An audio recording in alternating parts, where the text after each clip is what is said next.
I'm Professor Michel Michaelides. I'm based here at Moorfields Eye Hospital and UCL Institute of Ophthalmology, and my specialism is medical retina.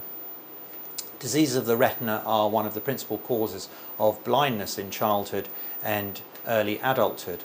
And we're now in a new era of the possibility of therapies for these previously untreatable conditions. One of the principal ways that we will be exploring treatment is gene therapy. To design and optimize the possibility of gene therapy approaches being successful, deep phenotyping is required to gain an unprecedented level of detail of both the retinal structure and architecture, and that is the main thrust of our research program here. One of the principal methods that we use to establish unrivaled levels of detail on retinal architecture is adaptive optics imaging. This actually allows us to see in the living eye the very cells that we wish to target with gene therapy. I will now hand over to my expert colleague, Dr. Galit Sales, who actually runs the adaptive optics imaging program here. My name is Dr. Angelos Kallitsios, and I'm working in Moorfields Eye Hospital and the Institute of Ophthalmology of UCL. I'm standing just next to the adaptive optics scanning laser ophthalmoscope, which is used to acquire pictures of the individual cells at the back of the eye in very much detail that previously wasn't possible.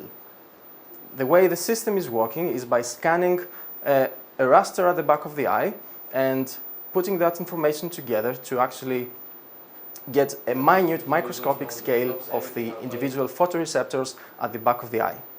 We're getting rid of all the turbulence that happens in between the camera and the eye itself. So this camera can actually correct for these aberrations and take sharp images of the back of the eye that were previously impossible to do so. So we're collecting a large amount of data, which are actually movies of the back of the eye that need later to be processed. This is done either at the moment by semi-automatic methods like human-intensive, labor-intensive methods, but we are hoping to actually make that more standardized and more automated by using information technology. I'll hand you over to Christos Bergeles, my colleague, to talk to you about the image processing. I'm Dr. Christos Bergeles. I'm a lecturer at the Translational Imaging Group at UCL, and I'm the engineering lead for the image processing aspects of this project.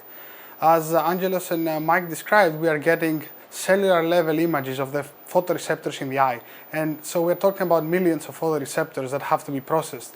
This is a very manual labor, and we want to automate it using machine learning techniques that will give rise to all the positions of the photoreceptors in the images, their density, their size, and they will be able to give hints about pathological conditions before even the person that has them, the patient, realizes it.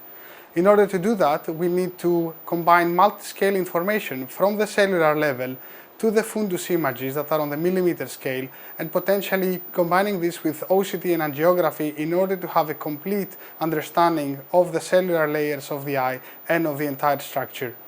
As you can see from the team we have put together, UCL and Moorfields Eye Hospital is really the best place to conduct this type of research, and maybe one of the only places in the world where this research can be done.